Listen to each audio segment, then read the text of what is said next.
South India shopping mall the wedding మంత్ర సరికొత్త wedding collection south India shopping mall.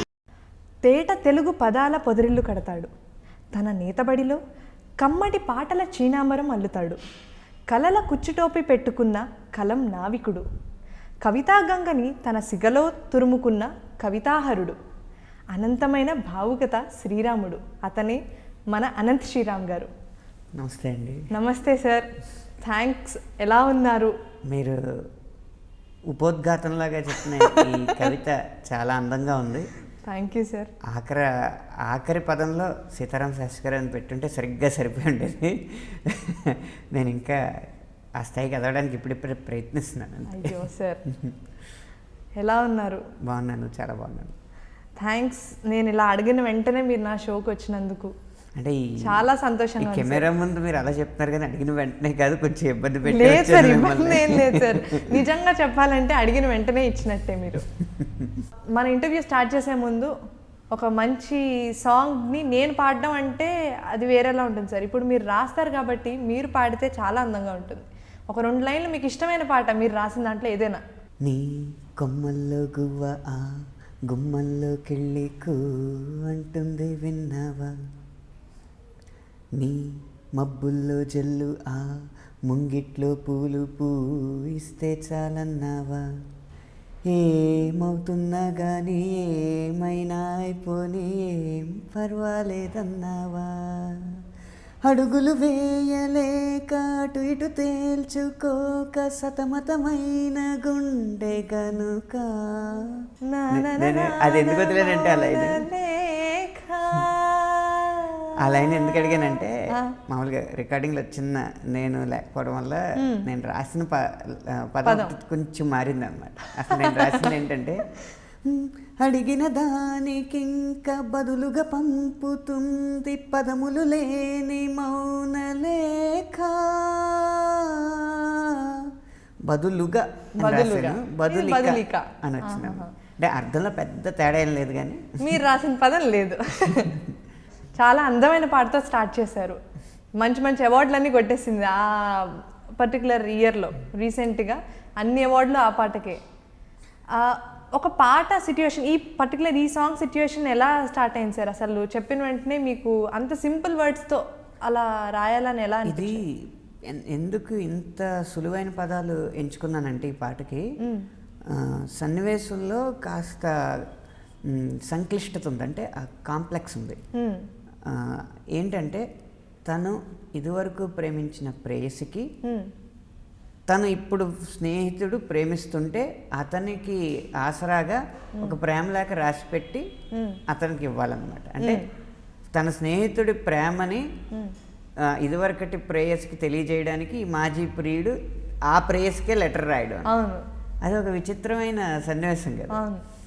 అప్పుడు ఏం చేయాలి, అతని స్నేహితుడి ప్రేయసి అని కాకుండా నా ప్రేయసి అని భావించి ఆ లేఖ రాయాలి.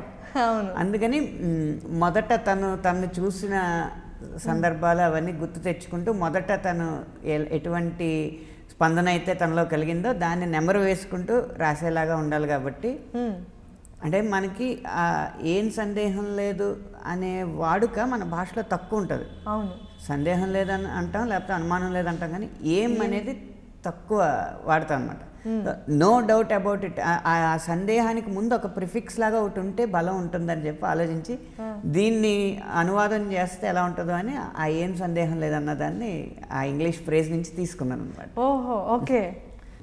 ఏం సందేహం లేదు ఆ అందాల నవ్వే ఈ సందళ్ళు తెచ్చింది అంటే, ఏం సందేహం లేదు ఆ అందాల నవ్వే ఈ సందళ్ళు తెచ్చింది, ఏం సందేహం లేదు ఆ కందేటి సిగ్గే.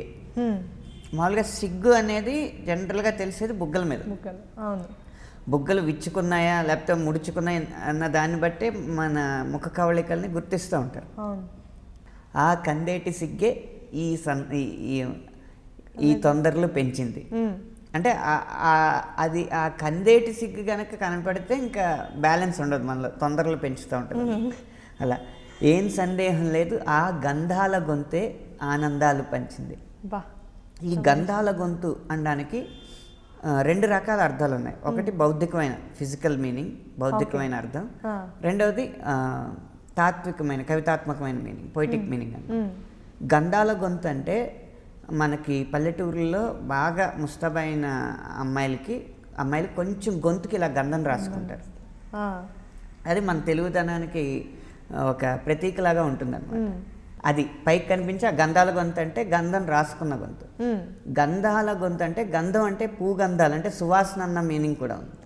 కాబట్టి గొంతు అంటే గొంతు వింటుంటేనే సువాసనల పరిమాణాలు వెదజల్లుతున్నట్టు ఉంటుంది అని చెప్పడానికి ఈ రెండు మీనింగ్స్ ఒక లైన్లో అన్నమాట. తర్వాత రెండో స్టాంజాకి వచ్చేటప్పటికి అమ్మాయి చదవాలి. అవును, లెటరు అమ్మాయి చదువుతుంది. అప్పుడు అమ్మాయి గొంతులో ఉండాలి కదా. అమ్మాయి గొంతులో ఉన్నప్పుడు ఎంత లేదన్నా అబ్బాయి రాసినా కూడా అమ్మాయి పాడినట్టు ఉండాలి, లేకపోతే వివాహ భోజనం లాగా అవుతుంది అన్నమాట. అవును, సావిత్రి గారు అద్భుతమైన నటీమణి కాబట్టి అది. అవును. అందుకని కొంచెం ఆ చరణంలో వెన్నెల్లో ఉన్న వెచ్చంగా ఉంది నిన్నే ఊహిస్తుంటే, వెన్నెల అనేది చాలా సెన్సిటివ్ అంశం మనకి, ఒక సున్నితమైన అంశం కవిత్వంలో. అందుకని అమ్మాయి కోసమని ఆ సున్నితత్వాన్ని ఎక్కువ తెచ్చాను.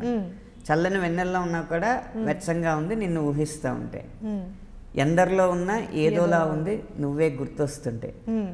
ఇది అమ్మాయికి అసలైన లైన్ అనమాట. నా కళ్ళల్లోకొచ్చి నీ కళ్ళాపి చల్లి ఓ ముగ్గేసి వెళ్ళావే. ఎందుకంటే సాధారణంగా ఇది ఫెమినిజం కాదు కానీ, ఫెమినిజమో లేకపోతే వేరే ఏం కాదు కానీ, ఎక్కువగా భారతదేశంలో కళ్ళాపి చల్లి ముగ్గేయడం అనేది అమ్మాయిలే చేస్తారు. అబ్బాయిల నుంచి నేను తక్కువ చూశాను.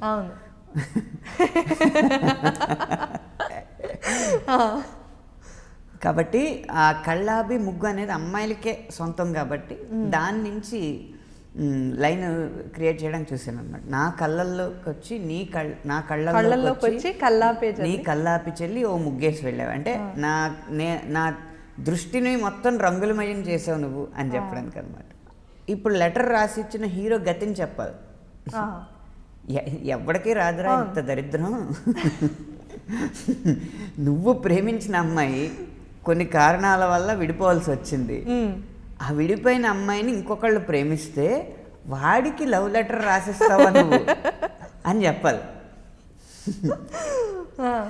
అని చెప్పడానికి నీ కొమ్మల్లో గువ్వ ఆ గుమ్మంలోకెళ్ళి కూ అంటుంది విన్నావా. ఈ అందమైన ప్రేమ అన్న ప్రపంచాన్ని అమ్మాయికి పరిచయం చేసింది నువ్వు ఒక కొమ్మ కట్టావు, ఒక గూడు కట్టావు, చుట్టూ చాలామంది పక్షుల్ని స్నేహితులుగా ఇచ్చావు, ఒక అందమైన నీడనిచ్చావు, చెట్టు ద్వారా చిగురులు ఇచ్చావు, పువ్వుల్ని ఇచ్చావు. ఇంత అందమైన ప్రపంచం నువ్వు ఇస్తే నీ కొమ్మల్లో ఉన్న ఆ గువ్వ ఎగురుకుంటూ వెళ్ళి వాడి గుమ్మంలోకి వెళ్ళి కూ అంటుంది. ఆ అందమైన కూత వినడానికే కదా నువ్వు ఇదంతా చేసింది. కానీ ఇప్పుడు అక్కడికి వెళ్ళి కూ అంటుంది. నీ మబ్బుల్లో జల్లు ఆ ముంగిట్లో పూలు పూయిస్తే చాలన్నావా. అంటే నేను వర్షంలో అంటోండి ఏదో పడతాను, ఉపయోగపడుతుంది, ఆ ముంగిట్లో పడితే మళ్ళీ పువ్వులు పోస్తాయి. అంటే ఈ పరోపకారార్థం ఇదం శరీరం అని ఏమన్నా నువ్వు వైరాగ్యంలోకి వెళ్ళిపోయావా? లేదా అసలు ఏమీ కాకుండా ఏమీ పట్టించుకొని ఒక విచిత్రమైన స్థితిలో ఉన్నావా? ఏమవుతున్నా కానీ ఏమైనా అయిపోని ఏం పర్వాలేదు అన్నావా? మొత్తం అన్ని పట్టించుకునే పొజిషన్లో లేవా ఇంక నువ్వు?